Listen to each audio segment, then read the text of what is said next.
Corre para atrás, papi, viste, te lo estoy diciendo, Dios mío. Ay, pinga. Ay, Dios mío. Pero qué pinga es. Vamos a ver. Papi, cuidado. Espérate. Ay, Dios mío, señor. Pinga, Cere. Cojones. Mira la cantidad de gente cogiendo candela, papi. As investigators from the National Transportation Safety Board, NTSB, meticulously combed through the twisted wreckage of a catastrophic McDonnell Douglas MD-11 cargo plane crash in Louisville, Kentucky on November 15, 2025, a seismic shift was unfolding in the aviation industry. Dozens of these tri-jet aircraft, operated by two of America's largest parcel delivery giants, FedEx Express and United Parcel Service, were abruptly grounded in the days following the tragedy. Both companies issued statements on November 16, 2025, confirming they were halting operations of their McDonnell Douglas MD-11 fleets out of what they called an abundance of caution after the deadly incident at the UPS Worldport Global Aviation Hub located at Muhammad Ali International Airport in Louisville. This isn't just a local story. It's the beginning of a domino effect that could reshape cargo logistics across the nation. And if you're finding this deep dive valuable, drop a 1 in the comments to let us know. The scale of the disaster is heart-wrenching. As of November 20th, 2025, the death toll from the crash stands at 14, with 3 crew members aboard the aircraft and 11 individuals on the ground losing their lives. 9 others remain unaccounted for, leaving families and authorities in a desperate search for answers. The crash site paints a grim picture, a charred expanse of debris, mangled metal, and the haunting remnants of a once mighty McDonnell Douglas MD-11, a workhorse of the cargo industry. Over the weekend of November 16th, 17th, 2025, UPS and FedEx made the unprecedented decision to voluntarily ground their entire fleets of McDonnell Douglas MD-11 aircraft, a move that signals deep concerns about the safety of this aging model. This isn't just a business decision. It's a response to a tragedy that has reignited debates about aircraft design, maintenance protocols, and regulatory oversight. The grounding raises immediate questions about the operational fallout for these companies and, by extension, for consumers relying on timely deliveries, especially with the holiday season looming in late November and December 2025. Late on November 17, 2025, the Federal Aviation Administration, FAA, escalated the situation by issuing an Emergency Airworthiness Directive, EAD, a rare and urgent regulatory action that effectively banned all McDonnell Douglas MD-11 and MD-11F freighter models from U.S. skies until further notice. This directive isn't just a formality. It's a red flag signaling a potentially systemic flaw in the aircraft's design or operation that demands immediate attention. To understand the gravity, one must grasp what an EAD entails. Unlike standard airworthiness directives, which often address non-critical issues over extended timelines with public input and hearings, an EAD is a rapid response mechanism. The FAA reserves these for situations where safety risks are deemed imminent, bypassing typical bureaucratic delays to protect the public.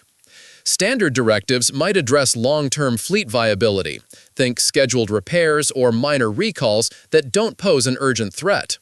But the word emergency in EAD underscores a now or never scenario, and the Louisville crash provided the stark evidence. Harrowing footage captured the McDonnell Douglas MD-11 veering off the runway, erupting into a massive fireball, with the left engine completely separating from the wing, a failure that echoes historical vulnerabilities in this aircraft family. The McDonnell Douglas MD-11, introduced in 1990 as a successor to the earlier DC-10, is a tri-jet, a 3-engine design with 2 engines under the wings and a third mounted at the tail. While innovative for its time, the design has long been scrutinized for structural and aerodynamic challenges, particularly under engine failure scenarios. This isn't a new concern. The history of such issues traces back to the DC-10 era, most infamously with American Airlines Flight 191 on May 25, 1979 at Chicago's O'Hare International Airport. In that disaster, the left engine detached during takeoff at just 500 feet, causing the left wing slats to retract, a catastrophic double failure. Without thrust on the left side, the aircraft yawed uncontrollably. The retracted slats exacerbated the loss of lift, and within moments, the plane rolled 110 degrees and crashed, killing all 271 on board and 2 on the ground. That incident exposed critical design flaws in the DC-10's engine pylon structure, the component connecting the engine to the wing, and led to sweeping changes in maintenance and inspection protocols.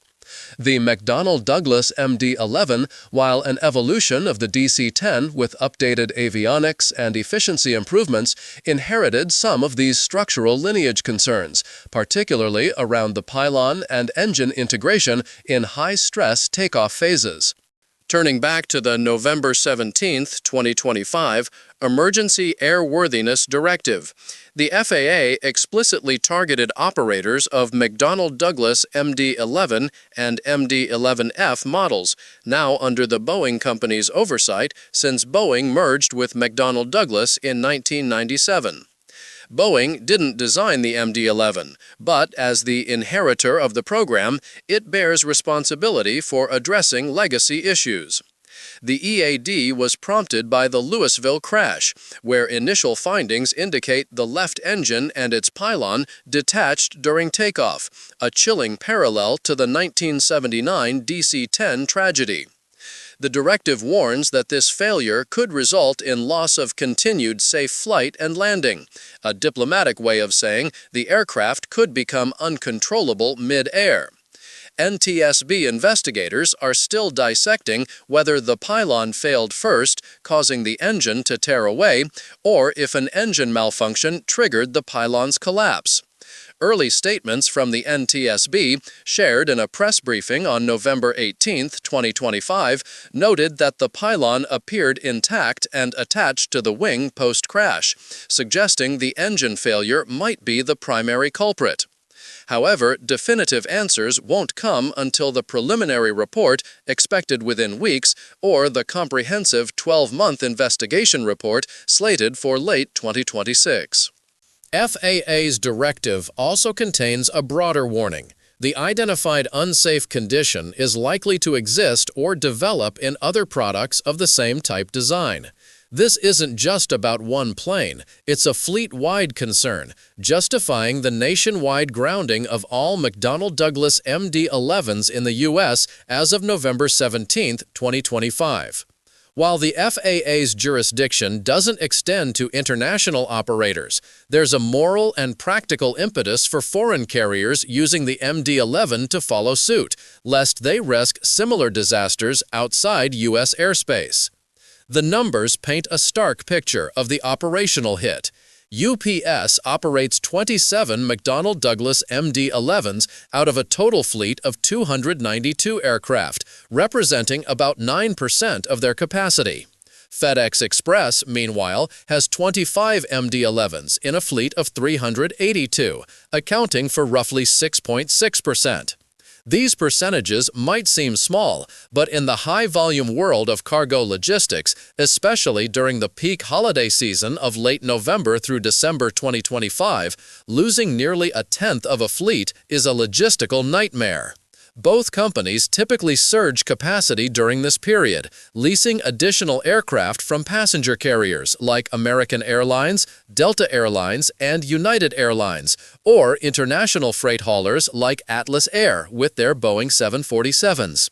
But with the industry already stretched thin during the holidays, finding replacement capacity for dozens of grounded McDonnell Douglas MD-11s will be a daunting challenge. Does this grounding ripple into passenger travel? Not directly. The McDonnell Douglas MD-11 hasn't carried passengers since KLM Royal Dutch Airlines operated its last commercial passenger flight on October 26, 2014. Since then, all remaining MD-11s have been converted to freighters, hauling cargo rather than people. The shift wasn't driven by safety fears, but by economics. The MD-11, despite its long-range capabilities, proved inefficient compared to modern twin-engine jets like the Boeing 767 or 777. American Airlines, for instance, acquired a handful of MD-11s in the early 1990s for transatlantic routes, but retired them by the late 1990s after grappling with high maintenance costs and suboptimal fuel efficiency. Consider a typical cargo route like Louisville to Honolulu, operated by UPS as Flight 2976. An MD-11 burns around 220,000 pounds of fuel for the journey, including reserves, while a Boeing 767 consumes roughly 160,000 pounds, a 30% savings. In an industry obsessed with margins, that disparity is unsustainable, and many believe UPS and FedEx were already eyeing a phased retirement of the MD-11 before the November 15, 2025 crash and subsequent EAD forced an abrupt halt. The EAD, issued on November 17, 2025, also includes a legal clause allowing the FAA to bypass standard notice and comment procedures when public safety is at immediate risk. In plain terms, they can ground a fleet overnight without debate, which is exactly what happened. The directive mandates comprehensive inspections and corrective actions, approved by FAA managers, before any McDonnell Douglas MD-11 can return to service. This process isn't quick. Identifying the precise failure, designing a fix, and implementing it across dozens of aircraft could take months, if not years. Some industry insiders, speaking off the record as of November 19, 2025, speculate this might be the end of the MD-11 era.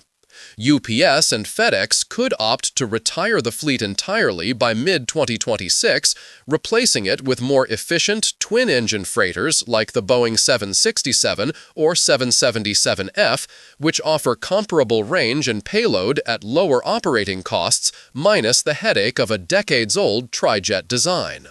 Why do cargo carriers like UPS and FedEx maintain such diverse fleets in the first place, juggling multiple aircraft types when uniformity could streamline costs? It's a calculated trade-off. Southwest Airlines, for example, operates exclusively Boeing 737s, slashing training and maintenance expenses, but leaving itself vulnerable to a total shutdown if the 737 fleet were grounded, as nearly happened during the Boeing 737 MAX crisis of 2019-2020. Diversification, while costlier due to varied training and parts inventories, ensures survivability. If one aircraft type is sidelined, others can keep operations running. For global cargo haulers, a mixed fleet also enables flexibility, with aircraft like the McDonnell Douglas MD-11 suited for long-haul routes and smaller jets for regional hops. Western Global Airlines, the only other known U.S. operator of MD-11s as of November 2025, must also comply with the grounding, though exact fleet numbers remain unclear. Questions persist about why similar emergency directives weren't issued for other high-profile incidents, like Air India Flight 171 involving a Boeing 787. In that case, voluntary inspections by Air India and Korean Air found no fleet-wide issues with fuel control switches, and the FAA concluded the crash stemmed from unique circumstances, not a design flaw. Contrast that with the McDonnell Douglas MD-11 situation, where a systemic risk tied to the pylon or engine assembly is suspected, justifying the sweeping EAD. Despite online chatter suggesting FAA bias toward protecting Boeing, the agency's track record shows safety as the priority. Grounding the MD-11 fleet, even under Boeing's umbrella, proves they're not playing favorites. How do pilots even get the news mid-flight that their aircraft is grounded? On November 17, 2025, when the EAD dropped, crews received immediate notifications via ACARS, Aircraft Communications Addressing and Reporting System, a digital messaging system akin to texting for planes. A typical message, as shared by an anonymous UPS pilot, read, "Return to block per UPS. MD-11 not to depart effective immediately." If taxiing, pilots turn back to the gate. If airborne, they complete the flight to their destination and park the plane. No exceptions. This grounding will undoubtedly disrupt the holiday shipping rush of 2025 for UPS and FedEx, forcing a scramble for alternative aircraft. Passenger travel remains unaffected, but cargo delays are inevitable, with tracking updates likely warning of extended delivery times due to FAA airworthiness directives. Such inconveniences are trivial compared to the grief of the 14 families impacted by the Louisville tragedy, a sobering reminder of why safety trumps all. As the NTSB investigation unfolds and more details emerge about the McDonnell Douglas MD-11 fleet's fate post-November 15, 2025, further updates will follow. For now, the FAA's decisive grounding stands as a rare but critical safeguard. This is Captain Steve signing off. Fly safe, everyone. If this detailed breakdown shed light on the situation, drop a 1 in the comments, and explore our other videos on UPS Flight 2976 or related aviation incidents for more in-depth coverage.